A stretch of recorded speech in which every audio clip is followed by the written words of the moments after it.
Hello and welcome to Okuma. My name is Jochen Ondra. I'm the product specialist for multitasking machines and lathes.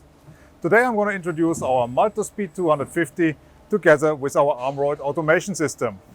The machine itself is our MULTUS B250 package machine.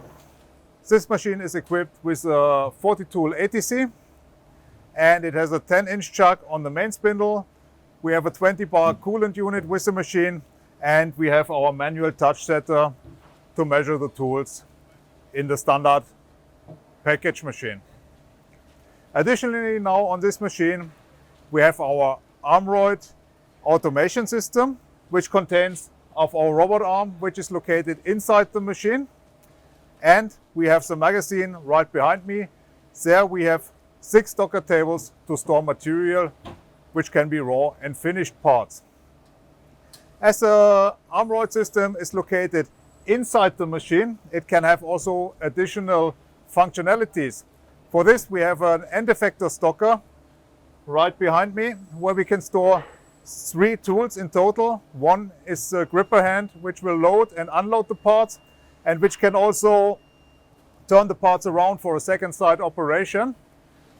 The second tool is a coolant and airflow nozzle, which can improve the chip removal during machining, as the coolant and airflow nozzle can move parallel to the upper turret and remove the chips and improve the coolant situation on the tool. The third tool we have there is a support roller, which is used for long shafts which intend to chatter during machining, and this roller can support the part and prevent chatters similar to a steady rest. The ARMROID itself has 10 kg of payload.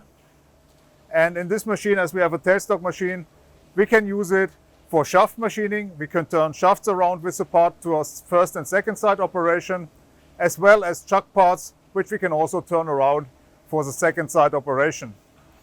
After we turn the part around, sometimes it's necessary to identify the Z-axis position and orientate the part. For this, we have our Z-axis torque strip function on the machine.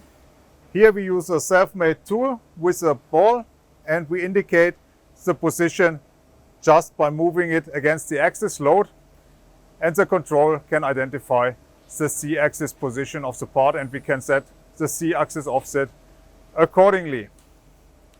If you want to know more about this machine or other products, please visit us here at the EMO Milano in Hall 7, or you can contact me and my team anytime under info@okuma.eu.